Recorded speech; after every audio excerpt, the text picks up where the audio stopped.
할 이유가 없는 거죠. 팔자대로 결정될 거니까. 내가 아무리 노력해도, 아무리 애를 써도 그냥 결정되어 있다면 그대로 사는 것 아니겠어요? 전 그건 아니라고 생각해요. 우리 하기 나름이고요. 하나님의 인도하심이 경험되기 때문에 소망이 있고요. 얼마든지 달라지고요. 그래서 우리가 하나님 믿는 것이 행복이고 축복인 줄로 믿습니다. 여러분도 단체 여행, 해외여행 많이 가시죠? 저도 몇 번 가본 적이 있는데 단체 여행 갈 때 느낀 게 하나 있어요. 단체 여행이 좋았다, 나빴다, 성공했다, 안 했다, 이건 뭘로 결정되나 했더니 장소가 결정하는 게 아니더라고요. 장소는 이미 정해져 있어요. 가이드가 결정해요. 가이드. 어떤 가이드를 만나냐에 따라 완전 여행 망치는 경우도 있고요. 이야, 정말 보람 있고 재미있고 흥미롭고 기쁘고 이런 경우도 유쾌하고. 제가 성지순례라고 그러죠. 이제 유적지를 답사했는데 이스라엘 갔을 때 좋은 가이드를 만났어요. 정말 잘 설명해주고 그래서 이해가 쏙쏙 되고 감동이 더 몰려왔어요. 근데 터키를 갔어요. 터키 갔는데 이 사람은 신앙이 없는 것 같아요. 전혀 신앙의 베이스가 없으니까 그냥 유적지를 설명하는데 분명히 훨씬 더 감동이 있었을 것 같은데 그냥 목사님들이 심드렁해요. 그걸 내가 느꼈어. 여행만 그렇습니까? 우리 인생을 여행이라고 비유합시다. 그럼 우리의 인생 여행을 누가 인도하느냐에 따라서 우리의 인생에 완전히 달라질걸요? 성패가 달라지고 의미도 달라지고 우리가 느끼는 보람, 기분 이게 확 달라질 거예요. 그게 바로 하나님께서 여러분의 삶을 주도하여 가시고 이끌어 가신 줄 믿습니다. 오늘 그걸 보여주는 샘플, 오늘 본문이 바로 그 얘기예요. 하나님께서 여러분의 삶을 인도해 가시는 바로 인도자시라는 걸 보여주고 있어요. 나 인도 필요 없어요. 내 인생 내가 알아서 살아요. 그럴까요?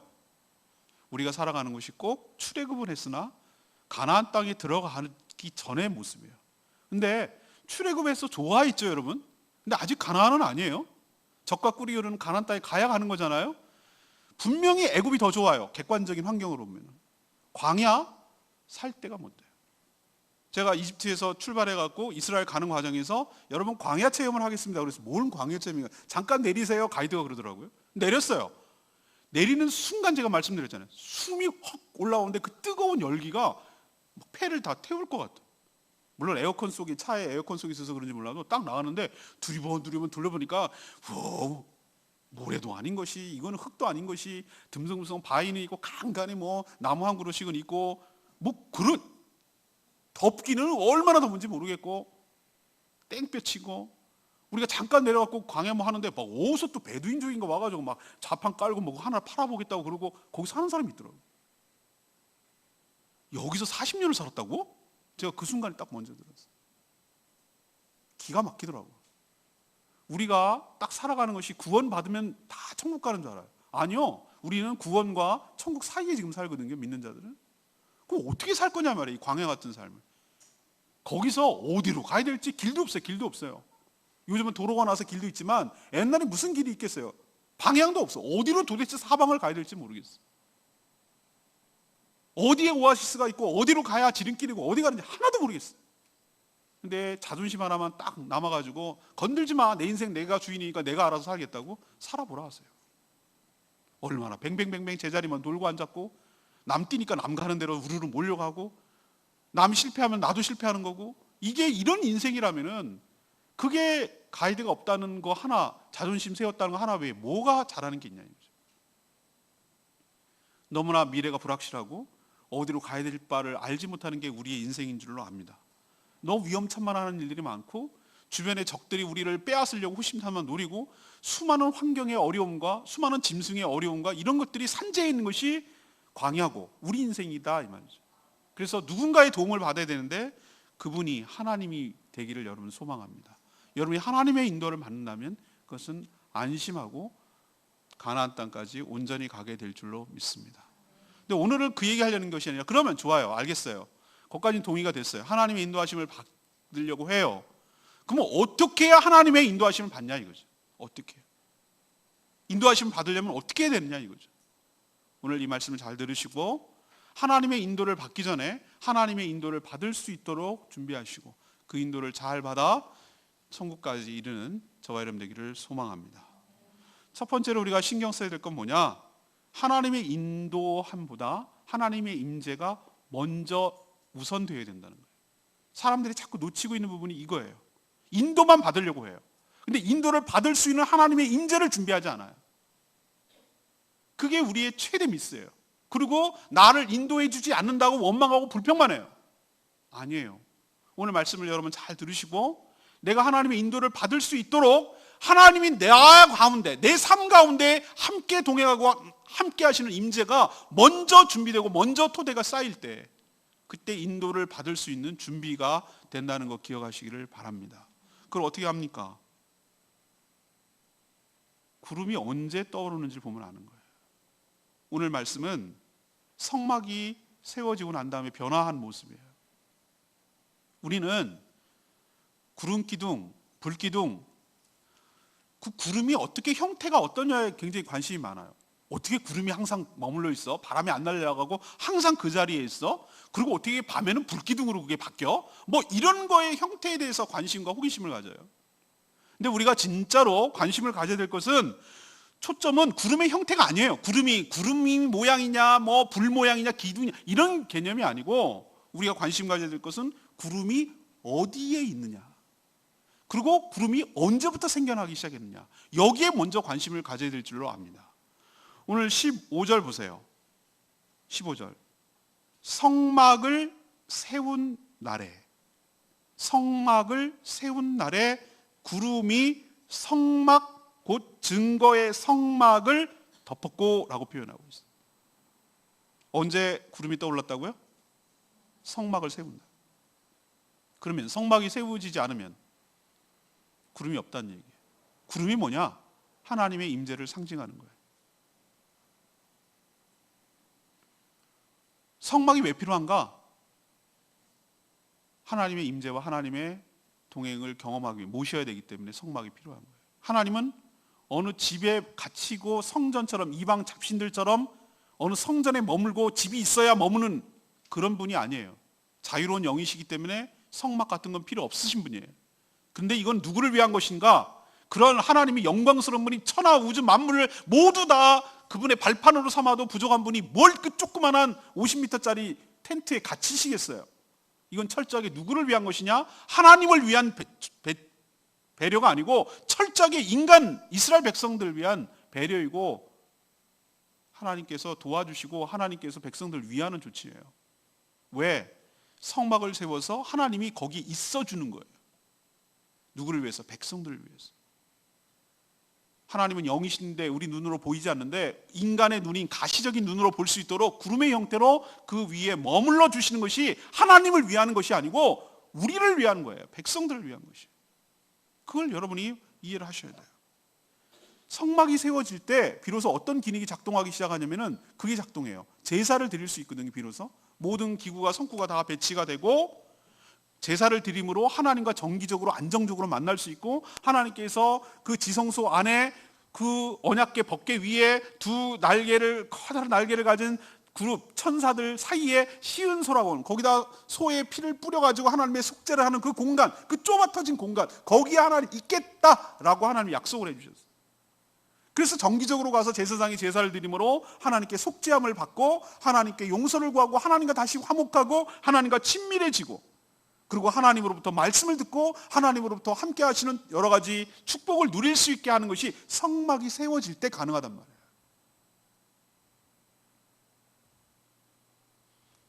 하나님께서 성막 위라고 표현하기도 하고 증거궤 위라고 표현하고 있어요.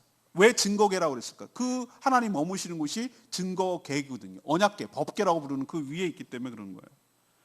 자, 성막이 다 세워지고 기구가 다 배치됐습니다. 거룩한 기름으로 기름을 칠을 했습니다. 그러자 하나님께서 구름이 내렸습니다. 이거는 무엇을 의미합니까? 오케이, 우리로 치면 준공검사, 합당하게 설계되도록 잘 지었구나. 내가 여기에 머물겠다라는 것, 내가 여기와 함께 하겠다라는 것을 가시적으로 보여주기 위하여 성막이 완공된 그날 하나님께서 딱 출애굽을 하고 나서 1년이 지나고 그 다음 첫 번째 2년 1월 1일 그때 바로 하나님께서 구름으로 임재하심으로 백성들이 하나님이 우리와 함께 한다는 것을 확인시켜주는 날이 바로 이 날입니다. 그래서 항상이라는 말이 중요해요. 항상. 16절에 보면 항상 그러하여 라고 표현하고 있어요. 항상 그러하여. 이 얘기는 변함없고 일관성 있게 하나님이 함께 하시는 줄로 믿습니다. 우리 기분 따라 왔다 갔다 하는 분이 아니라 하나님이 항상 그렇게 하여 주시는 거예요. 이거는 왜 구름이 초자연적이고 하나님의 임재라는 걸 상징하냐면은 우리도 알다시피 구름이 항상 한 곳에 머물 수가 없는 게 구름이에요. 바람 따라 이동하고 금방 있는 것 같아도 없어지고, 이게 구름 아니에요? 전 사진 찍는 걸 좋아하기 때문에 이렇게 우주선처럼 모양이 있는 구름이 가끔 나올 때가 있어요. 그거는 여러 가지 조건이 맞아야 돼요. 무지개가 비 온 뒤에 이렇게 보이듯이. 근데 한라산에 구름이 걸쳐 있는 날이 1년에 한두 번이에요. 한두 번. 그런 날이 사진 찍는 사람한테 너무나 뜻밖의 날이기 때문에 그날은 만사를 제쳐두고 막 가까이 가서 좋은 데서 찍으려고 하면은 어느새 싹 사라집니다. 구름은 한 곳에 머물 수가 없어요. 근데 독특하게도 이 구름은 그냥 여느 우리가 생각하는 클라우드의 개념, 그냥 우리가 알고 있는 그런 구름이 아니라는 걸 어떻게 알 수 있냐면 항상 그런다고 했어요. 항상 그러하여. 항상 밤이든 낮이든 항상 성막 위에 머물러 덮여 있다. 이거는 하나님의 임재라고밖에 설명할 길이 없어요. 우리는 우리 기분 따라 하나님이 멀어졌다 당겨졌다 이렇게 하는 경우가 얼마나 많은지 몰라요. 내가 요즘 컨디션이 좋고 신앙생활 열심히 하고 교회도 열심히 다니고 뭐 열심히 하면은 하나님이 굉장히 밀착되어 있는 것 같고, 내가 요즘 띄엄띄엄하고 뭐 대충 하는 것 같고 뭐 세상적으로 빠져가지고 향락에 취해 있고 뭐 이러면 하나님 멀리 떠난 것 같고, 그건 여러분의 생각이고, 하나님은 여러분의 생각하는 것과 생각하는 것과 상관이 없이 하나님 여러분과 항상 임재하시고 항상 가까이 계시는 분인 줄로 믿습니다. 그러니까 여러분 자기 생각으로 하나님을 판단하고 제한하지 않기를 원해요. 하나님 그렇게 하시잖아요. 항상 그러하다고 했잖아요. 항상 성막 위에 머물러 있다고 하셨잖아요. 항상 볼 수 있도록 낮에도 구름으로, 밤에는 불 모양으로. 왜? 가시적으로 보이게 되기 때문에 그렇게 계시겠다고 약속해 주시고 보여주셨어요. 근데 이게 어쨌다고요? 이 얘기를 꼭 하면은 그건 뭐 알겠어요. 근데 그게 나랑 뭐 어쨌다고요? 여러분이 여기 지금부터 잘 들으셔야 돼요. 구약의 이 성막이 도대체 지금 나에게 어떤 의미인가? 지금으로 치면, 신약으로 넘으면은 이 성막이 내 바디, 내 몸인 줄로 믿습니다. 무슨 근거로 그렇게 말씀하십니까? 너희 몸이 하나님이 거룩한 영이 거하시는 성전인지 알지 못하느냐? 여러분의 몸이 하나님의 영이 머무시는 성전, 성막인 줄로 믿습니다. 성막이 나중에 발전해서 솔로몬 다윗 때 가면 어떻게 됩니까? 성전이 되잖아요. 어디가 성막이고 어디를 성전이라고 규정합니까? 특정한 건물 모양입니까? 특정한 장소입니까? 아니에요. 성전이라고 성막이라고 말하는 핵심 포인트는 그 건물이, 그 천막이 하나님이 임재가 있느냐 없느냐의 핵심이 갈려 있어요. 하나님이 계신 곳이면 거기가 성막이에요. 하나님이 계신 곳이면 거기가 성전이에요. 우리 몸에 하나님의 거룩한 영이 있으니 우리 몸이 성전인 줄로 믿습니다. 똑같아요, 원리가. 자, 그렇다면 내가 하나님의 인도를 받기 위해서는 뭐가 선행되어야 되는가? 내 몸이 성전이 되어야 될 줄로 믿습니다. 내가 하나님의 영을 모셔야 될 줄로 믿습니다. 이게 안 되면 인도를 받고 싶어도 받을 수가 없어요. 우리가 항상 놓치는 게 있어요. 우리는 하나님의 인도만 받고 싶어요. 어디로 갈까요? 오른쪽 내비게이션처럼 하고 싶어요. 왼쪽 직진 스톱. 그래서 하나님은 알라딘에 나오는 요술 램프의 지니처럼 이용만 하고 들어가. 알았어, 들어갈게. 나와. 빨리 여기 어딘지 인도해. 들어가. 우리는 이렇게 하고 싶은 마음이 있어요. 하나님을 얼마나 경홀히 여기고 우습게 여기는지 우리 동기와 태도를 보면 알아요. 내가 힘들고 어렵다는 건 알겠어, 인생이. 근데 뭔가 도움을 받고 싶어. 그냥 도움만 받고 싶어. 내가 원하는 대로 가고 싶어. 하나님을 잘 이용해가지고 내가 성공하리라는 목표를 향해서 가고, 됐으면 가차없이 버리고 싶어. 이런 동기를 갖고 있으니까 하나님의 인도를 못 받는 거예요. 오늘 제가 첫 번째로 도전하고 싶은 것은 하나님의 인도가 먼저가 아닙니다. 하나님의 임재가 먼저입니다. 여러분 안에 성막이 세워져야 됩니다. 여러분 안에 성령을 모셔야 됩니다. 여러분 몸이 거룩한 성전이 될 때 비로소 하나님의 인도를 받을 준비가 되는 것입니다. 구름이 떠오른 것은 성막이 세워진 그날입니다. 성막이 세워지지 않으면 구름이 없습니다. 구름이 없으면 하나님의 인도를 받을 수가 없습니다. 제가 여러분에게 그걸 도전하는 거예요. 여러분 안에 성령이 계시다는 것, 그게 바로 하나님이 여러분과 함께 하시다는 증거이고, 구름처럼 떠나지 아니하시고 항상 그 자리에 여러분의 컨디션과 상태와 상관이 없이 항상 여러분과 밀착되어 있어서 항상 여러분 몸 가운데 계시던 것 기억하시고 그 성령의 인도함을 받는 저와 여러분 되기를 소망합니다. 그럼 전 받았는데요? 성령 받았는데요? 근데 왜 인도함을 못 받죠? 제가 말씀드리죠. 성막을 세워놓긴 세워놨는데 성막의 기능이 제대로 작동이 안 돼요. 하나님으로서 대접하지 않고요, 하나님께 제사를 드리지도 않고요, 하나님께 묻지도 않아요. 그냥 성막만 있을 뿐이에요. 성막만 거추장스럽게 들고 다니는, 왔다 갔다 하는 것이에요. 여전히 내가 주인 되고 성막은 나의 그냥 액세서리 정도, 이 정도에 불과하다면 여러분 인도를 받을 수가 없어요. 여러분 삶의 주인이, 중심 센터가, 이스라엘 백성의 중심이, 코어가 성막이었듯이 여러분의 삶의 모든 중심도 바로 성령님, 성령 하나님이 되기를 소망합니다. 그럴 때 여러분 인도함을 받게 될 줄로 믿습니다. 두 번째는요, 우리가 하나님의 인도를 받기 위해서는 온전한 신뢰와 철저한 순종이 있어야 된다는 거예요. 이게 없으면 불가능하다는 거예요. 성막이 세워지고 구름이 있으면 저절로 인도함을 받습니까? 아닙니다. 그렇지 않습니다. 백성들의 온전한 신뢰와 철저한 순종이 있어야 인도함을 받을 수가 있어요. 아주 단순했어요. 구름이 떠오릅니다. 성막에 있을 때 떠오릅니다. 덮여 있다가 떠오르면 이거는 무슨 사인이냐면은 채비해, 준비해, 떠날 준비해라는 사인이에요. 그러면은 제사장들과 레위인들은 어떻게 합니까? 성막을 막 정리하고 챙기고 이렇게 해서 챙기고 들 준비합니다. 제사장은 정리하고 레위의 세 지파는 이렇게 딱딱딱 준비를 해가지고 자기가 담당하는 거 합니다. 무라리, 고앗, 게르손, 이 세가 담당하는 게 다 다르거든요. 천막 담당, 널판지 담당, 성구 담당, 이게 여기 있어요. 행진하는 순서도 다 정해져 있어요. 그럼 나머지 백성들은 뭐 해야 됩니까? 나머지 백성들도 동서남북으로 세 지파, 12지파가 뭐 해야 됩니까? 자기 텐트 걷어야 될 거 아니에요. 걷는 거예요. 뚝딱 다 빼고 말뚝 빠고 말뚝 빼, 천막 걷어 들어. 그리고 가구들, 식기들, 뭐 가축들 이거 다 데리고 식소들 거느리고 출발하는 거예요. 행진하는 거예요. 어느 방향으로? 구름이 가는 방향으로. 얼마만큼? 구름이 멈출 때까지. 자, 구름이 멈췄어요. 단순해. 머물고 있으면 안 움직이네? 그럼 여기에서 머물라는가 보다 라고 생각하고 그 자리에 어떻게 합니까? 성막을 먼저 세워, 그 다음에 성막을 중심으로 이렇게 반원을 그리고 동심원을 그리고 퍼져나가서 또 거기에 진을 치는 거예요. 쉽죠? 근데 쉽지가 않아요. 이게 굉장히 쉬울 것 같은데 우리 고집이, 우리 자아가 얼마나 대단히 센지를 몰라요. 이거 정말 번거롭고 얼마나 귀찮고 하기 싫은지 몰라요. 여기서 인도함을 못 받는 거예요. 온전히 신뢰는 못해. 왜 골로 가는데요? 왜 이렇게 오래 가요? 금방 갈 것 같으면 더 가두고 쉬든지. 이것 때문에, 이런 생각 때문에 이거 엉뚱한 데로 가는 거 아니야? 하나님을 신뢰를 못하는 거야. 그리고 내 식대로 하는 거야. 그래서 우리는 인도함을 받기가 참 어려워요.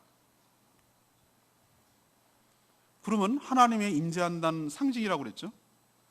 근데 하나님께서는 이 구름을 통해서 자신의 신호를 보내고 있죠.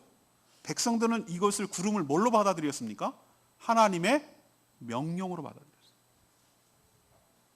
오늘 짧게 읽었어요. 9장 15절에서 23절까지 쭉 읽었는데 여러분은 뭐 그렇게까지 동그라미 칠 이유가 없지만 제가 유독 많이 나오는 표현이 여호와의 명령을 따라 라는 표현이 계속 나오는 거예요. 그래서 제가 동그라미를 쳐봤어요. 하나, 둘, 셋, 넷, 다섯, 여섯, 일곱, 8번 나와요. 이 짧은 구절에 여호와의 명령을 따라. 여러분, 표현은 구름이 이동하는 것이지만 그 구름은 무엇을 의미하라고 받아들였냐면은 여호와의 명령으로 받아들였어요. 이스라엘 백성들은 뭘 했냐? 구름의 이동이 아니라 여호와의 명령을 따라 이동한 거예요. 그럴 때 우리 인생을 인도함을 받을 수 있고 여러분은 적과 꿀이 흐르는 가나안 땅까지 안전하게 보호를 받으며 인도함을 받게 될 줄로 믿습니다. 시간, 시기 내가 결정하는 거 아니에요. 구름이 떠오르는 거 내가 결정할 수 없어요. 구름이 떠오르는 시기 하나님이 결정해요. 얼마만큼 머물러 있을지 하나님이 결정해요. 어느 방향으로 갈지 하나님이 결정해요. 얼마만큼 머물러야 될지 하나님이 결정해요. 얼마만큼 거리로 가야 될지 하나님이 결정하세요. 하나님이 여러분의 삶의 주인이시고 여러분의 인생의 가이드이신 줄로 믿습니다. 근데 오늘 기가 막힌 거 알려드릴게요.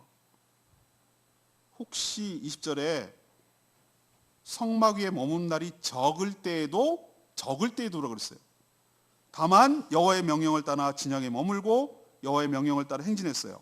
근데 그 적을 때가 언제냐? 21절에 혹시 이런 사례도 있었어요.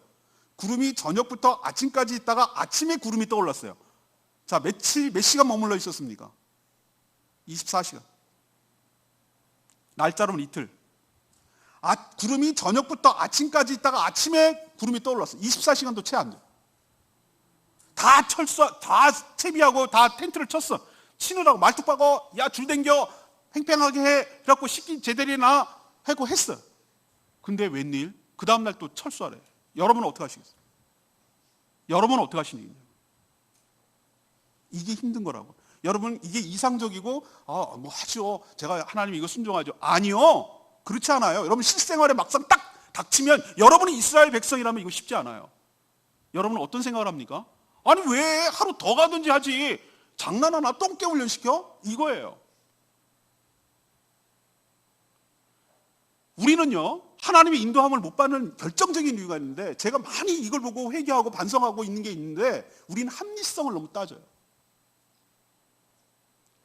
이렇게 갈 거면 하루 더 가든지 뭐 하루 머물 거면 이게 사람 장난도 아니고 이게 쉬운 일인 줄 알아. 쳐 뽑아 짐 풀어 짐 풀어 못 해먹겠어. 아니면 좀 띄엄띄엄 가시든지. 이건 무슨 전쟁훈련도 아니고. 우리는 이런 생각 때문에 하나님을 따르지 않으려고 해요. 하나님께서 왜 이런 훈련을 시키는가? 가나안 땅에 들어가기 위해서는 하나님의 말씀에 철저하게 순종해야만 생존할 수 있고 축복을 받을 수가 있어요. 축복은 니네가 하는 게 아니에요. 하나님이 주시는 줄로 믿습니다. 축복받는 선제 조건은 뭐냐면 하나님에 대한 말씀에 대한 신뢰와 철저한 순종만이 하나님의 복을 받을 수가 있어요. 지금 광야에서 무슨 훈련을 시키고 있습니까? 순종하는 훈련을 시키고 있어요. 짐 풀어, 네. 짐 싸, 네. 짐 풀어, 네. 짐 싸, 네. 합리성? 신앙은 합리성 초월하는 것입니다. 여러분의 합리성과 여러분의 생각이 하나님의 생각을 제한해서 하나님의 축복과 인도를 못 받는 거예요. 다 내려놔야 돼요. 어디로 갈지 하나님이 결정해요. 얼마만큼 머물지 하나님이 결정해요. 어디로 가야 될지 하나님이 결정해요. 언제 갈지 하나님이 결정해요. 여러분이 할 수 있는 것은 하나님의 신호와 시그널에 따라서 믿음을 가지고 신뢰하고 전폭적으로 하나님 날 골탕 먹이고 하나님 나를 죽이려고 보내는 것이 아니고 가장 좋은 길로 오아시스로 푸른 초장으로 쉴만한 물가로 내 삶을 인도하여 주실 줄로 믿습니다. 나의 생사 여탈권을 하나님이 갖고 계신 줄로 믿습니다. 죽여도 하나님이 죽이실 줄로 믿습니다. 나는 하나님을 전폭적으로 신뢰합니다. 그래서 하나님께 전적으로 순종합니다. 가시는 대로 가겠습니다. 서라고 하시면 서고 가라고 하면 가겠습니다. 나는 하나님을 믿습니다. 이 훈련시키느라고 광야에서 짐 풀어, 짐 싸, 짐 풀어, 짐 싸 이 훈련을 계속 시키는 거예요.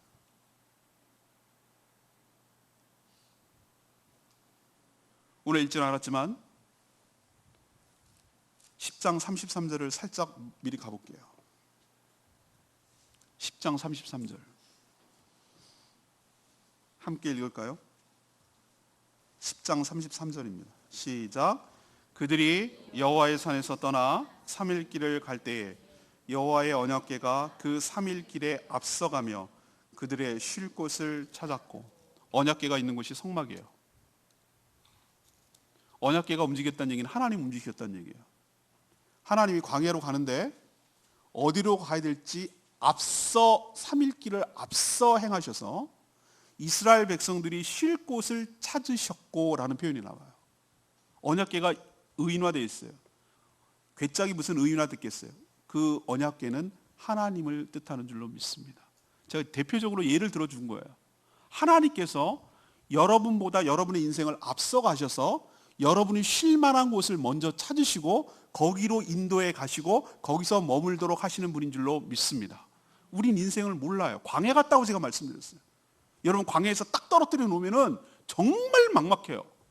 길이 없어요.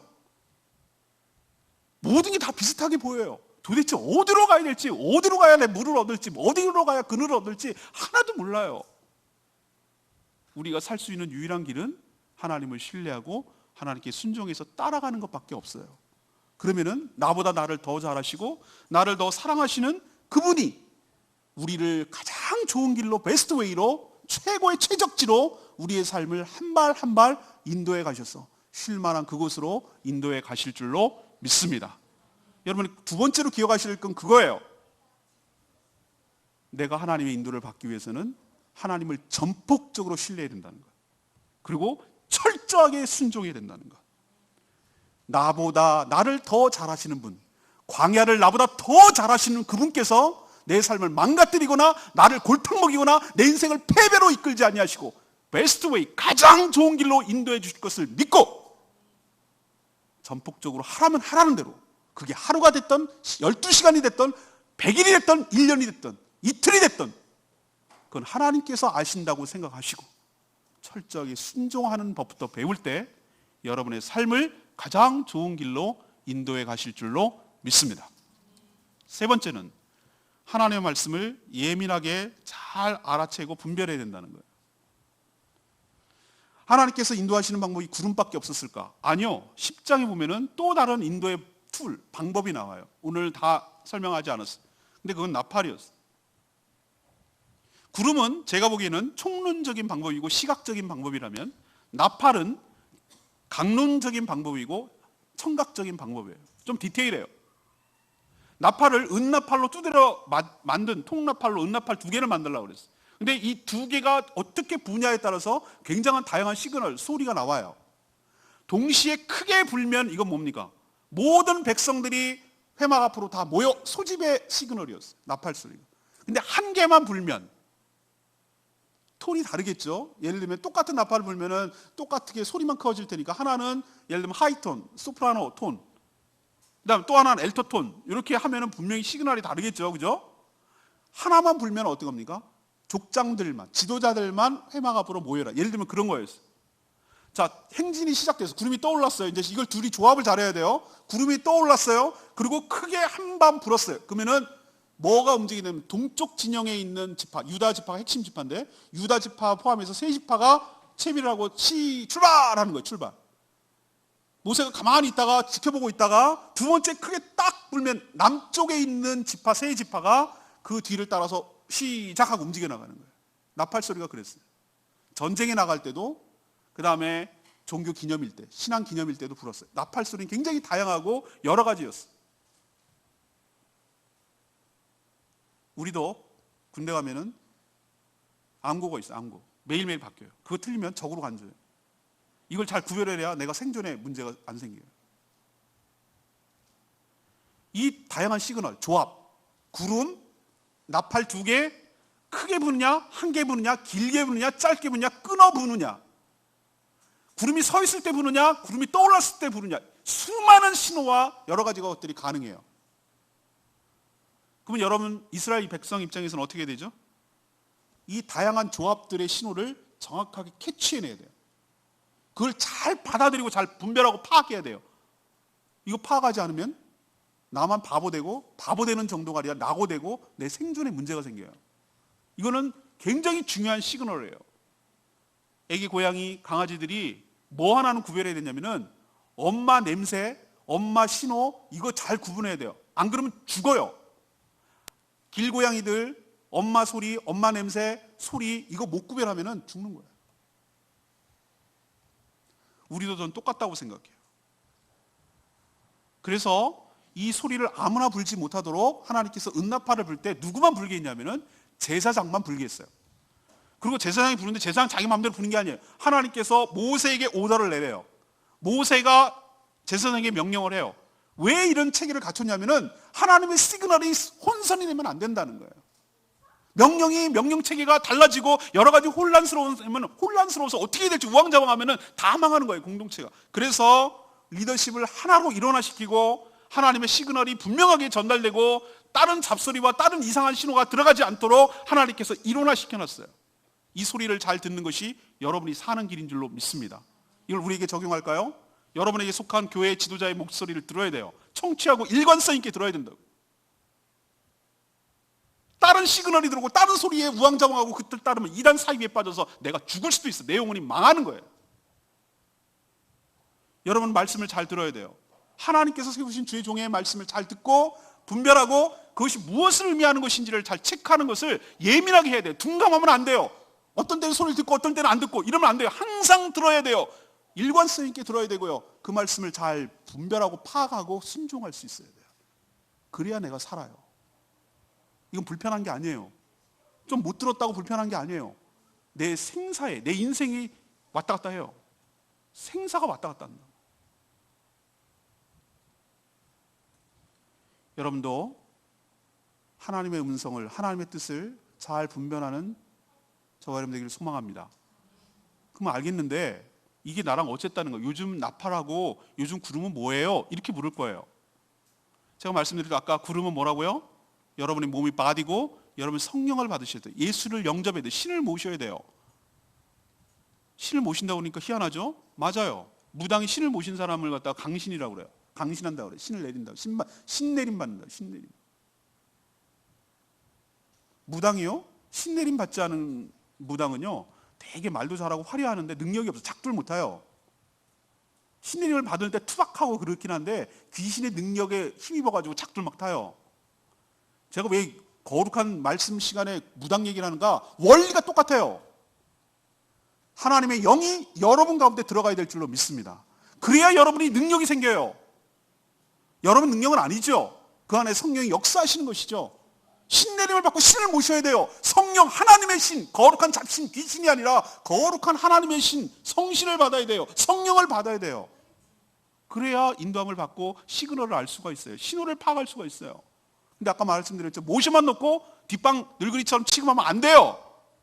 그분이 나의 주인으로 나서줄 수 있도록 내가 그분께 조아리고 내가 그분께 무릎을 꿇고 항상 그분의 말씀을 경청할 수 있도록 낮은 자세가 필요해요. 요즘은 그분 어떻게 얘기해 주십니까? 하나님께서 말씀과 기도로 여러분에게 알려주실 줄로 믿습니다. 나팔소리와 구름은 요즘은 어떻게로 바꿀 수 있냐면은 하나님의 말씀, 이 성경과 하나님께 기도할 때 하나님께서 가르쳐 주신다고. 제가 기도할 때 느낌이 있어요. 제가 얘기했잖아요. 성령을 받은 사람이라면 아무리 둔감해도 적어도 쎄하고 안 하고 이런 차이는 느낀다고. 성령을 받으면요, 확실히 내가 차이를 알겠어요. 성령을 받으면 어떤 상황이 생겨가지고 기도하고 그러면은 이게 구체적으로 뭐가 어떻게 될까 어떻게 될지 하나도 잘 모르겠어. 막막해. 근데 느낌 하나 딱 와. 직감적으로 이건 아닌데 이거 괜찮은데 이게 느낌 정도는 온다고. 제가 비유를 뭐라고 얘기했습니까? 어린 아기들이 깐난쟁이들이 낯가리 할 때 낯가리 아시죠? 다 키워보셨으니까 애가 딱 낯가리 할 때 딱 낯선 사람이 딱 왔어. 자, 이 사람은 볼 때 3초면 돼. 3초. 하나, 둘, 셋. 울지 말지 결정해야 돼. 얘가 사전 정보가 하나도 없어. 이건 하나도 없어요. 이 사람이 좋은 사람인지 이 사람이 나을 때 우호적인지 아닌지 사전 정보가 하나도 없어. 그냥 딱 직관적으로 보고 아니다 라고 판단해서 막 울어 제끼는 거야. 막 난리지. 왜? SOS 하는 거예요. 나 좀 얘한테 빨리 떨어뜨려 달라고. 내가 불안해 죽겠다고. 근데 3초 딱 결정돼서 우호적이야. 이 사람 괜찮을 것 같아. 막 빵긋빵긋 웃습니다. 언제 본년 날 이뻐해 달라 이거죠. 직관적. 기도요. 어떨 땐 직관적이에요. 성령님께서 여러분이 기도할 때 구체적으로 뭐 여러분 이 길이니라 막 딱 나타나가지고 다 도사가 다 수염이 이렇게 길러 딱 하얀 도복 입고 짠 이 길이니라 이러면 얼마나 좋겠어요. 전 그런 경우 못 봤어요.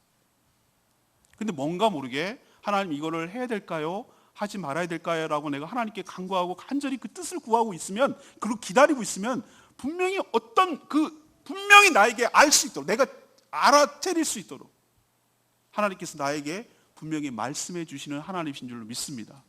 그게 느낌과 감정으로 올 때도 있고 그보다 더 확실한 방법은 하나님께 매일 묵상하고 매일 성경을 읽고 그 가운데서 하나님께서 그 원리와 원칙과 그 상황에 적용할 수 있는 그것을 나한테 가르쳐 주시더라고.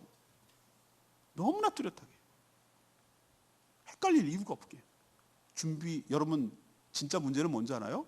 하나님께서 안 알려준다는데 문제가 있는 게 아니고요. 하나님 우리에게 가르쳐 주시는데, 우리에게 알려주시는데, 신호를 보내시는데 우리가 수신하는 게 송신이 문제가 아니라 수신이 문제라니까. 수신이 받아들일 준비가 안 돼 있고, 라디오를 안 켜고 받아들일 태세가 안 돼 있고, 라디오를 안 켜고 지멋대로 내비게이션 안 켜고 막 지가 차를 모는 거예요. 그러니 막 우왕좌왕하고 막 헷갈리고 시행착오하고 뺑뺑 돌고 그러는 거예요.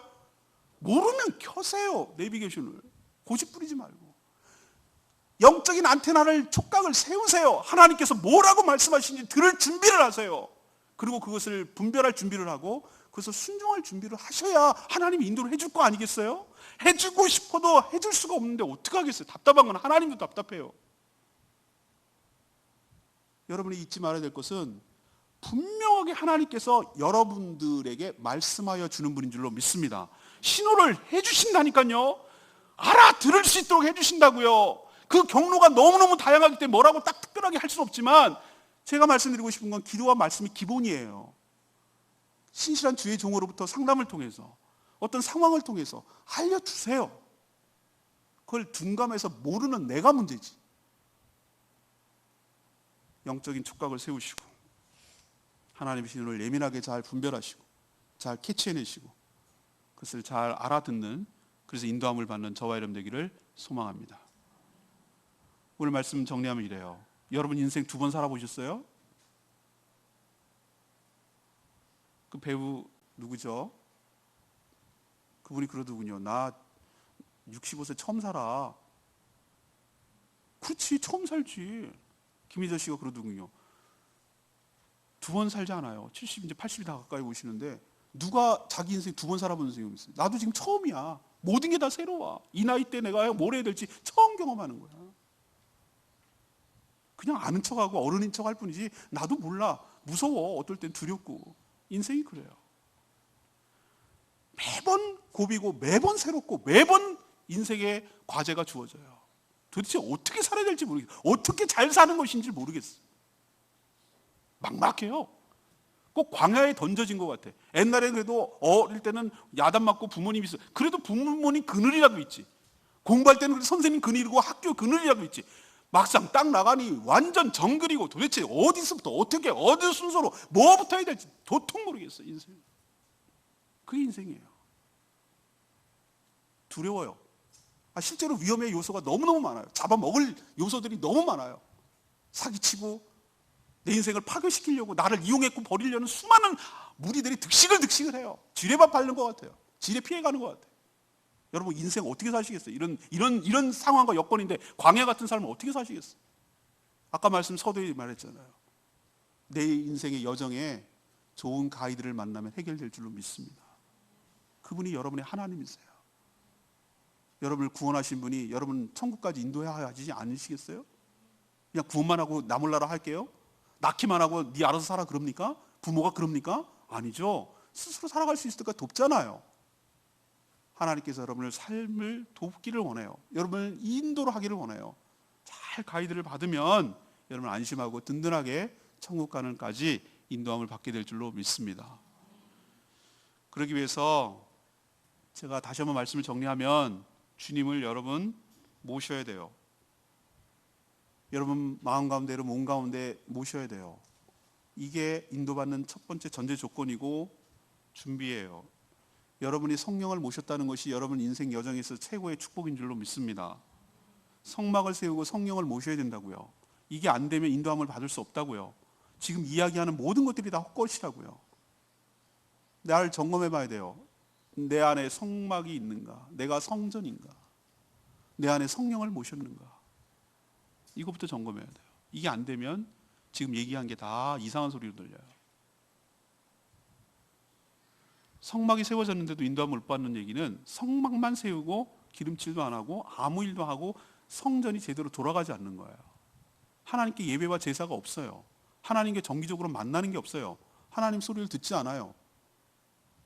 그러니 성막만 세워졌어요. 그 이하도 그 이상도 아니에요. 그러니 인도함을 받을 수가 없어요. 성막이 제대로 기능하고 돌아가야 될 줄로 압니다. 두 번째 얘기는 제발 좀 여러분 합리성 운운하면서 합리성 이런 걸 따지면서 여러분 생각, 여러분 얄팍한 생각, 여러분의 계획, 여러분이 배워온 거 그거 좀 내려놓으세요. 하나님의 어리석음이 여러분 지혜보다 훨씬 낫습니다. 여러분 인생 광야 아십니까? 모르잖아요. 그런데도 일천하게 와서 주워 들은 거 그걸 저는 제가 말씀드리던 설교 시간에 다 뭉뚱그리고 두들겨 받쳐가지고 개똥철학이라고 그래요. 자기만의 개똥철학 없는 사람 단 한 명도 없어요. 다 있어요. 근데 그거 막 내세우고 들이밀고 하나님 말 안 들어요. 합리성 따져요. 저도 그런 사람이었어요. 당연히 이런 얘기합니다. 아침에 구름 뜨고 했으면 내일 갈 거면 하루 더 가든지 쉬든지 장난치세요 지금? 이렇게 나오는 거예요. 우리는 짐 싸, 짐 풀어. 하루인데요. 신앙은 합리성을 초월하는 줄로 믿습니다. 하나님께서 뭘 지금 보고 계신 줄 아세요? 여러분이 정말 나를 신뢰하는가? 그래서 나를 따르는가? 내 말에 순종하는가를 보시고 계시는 거예요. 그래야 축복하니까. 내 마음에 들고 내 말에 맞고 내가 맞는 것 같고 내가 납득이 되면 순종하고 도대체 이해를 못하겠고 납득이 안 되고 그러면 순종 안 하고 그런 사람 올 때 어떻게 축복을 하겠어요? 이해되든 이해되지 않든 우리의 생각을 뛰어넘어서 하나님을 신뢰하시고 하나님께 온전히 순종할 때 하나님께서 여러분의 삶을 주도적으로 이끌어 가시는 줄로 믿습니다. 이걸 믿으셔야 돼요. 이게 안 되면 인도받을 수 없어요. 세 번째는 뭡니까? 영적으로 둔감한 거. 이거 대책이 없어요. 안테나가 서야 돼요. 아주 하등 동물도요. 더듬이 하나로 인생 걸어요. 더듬이가 잘라지면은요. 벌레들은 죽어요. 왜? 이거로 목숨 거는 거거든요. 이거로 촉각을 다 세워가지고 움직이고 나가요. 모든 벌레들 더듬이 잘라놓으면 오래 못 살아요. 왜? 감각기관이 사라졌거든. 얘는 이거 갖고 거는 거든, 내 목숨을. 우리 인생도 똑같아요. 영적 안테나를 바짝 세워야 돼요. 하나님께서 무슨 말씀을 하시는지 잘 듣고 캐치해내야 돼요. 시그널이 오면 잘 따라야 돼요. 혼자 엉뚱하고 사우정처럼 굴면 안 돼요. 나팔 분명히 2개 불었는데 집에 있다가 얼정얼정거리다가 못 들어가고 놓치면 낙오되는 거예요. 죽는단 말이에요. 이건 불편한 게 아니라고 제가 말씀드려요. 광야에 있어 낙오는 죽음을 의미하는 거예요. 생사가 왔다 갔다 하는 거예요. 내 인생의 성패가 왔다 갔다 하는 거라고. 그냥 못 들었으니까 그냥 못 들은 걸로 할게요. 그냥 불편하게 이게 아니란 말씀이다. 제 말씀은. 죽고 사는 문제가 여기에 달려있단 말이에요. 하나님의 말씀을 듣느냐 못 듣느냐는 내 삶에 죽고 사는 문제가 달려있다고. 그러니 여러분 하나님의 말씀을 잘 분별하고 즉각 반응하시고 영적 촉각이 예민해서 항상 들을 준비를 하시고 안테나 여시고 촉각 여시고 주의 뜻을 잘 분별하고 그 말씀대로 순종하며 살아가서 하나님의 인도함을 받아 천국 가는 그날까지 우왕좌왕하고 방황하지 마시고 계속 맴맴 돌지 마시고 왔다 갔다 시행착오하지 마시고 하나님의 인도함을 받아 그 지름길로 천국에 입성하는 저와 여러분 되기를 소망합니다. 오늘 말씀 붙들고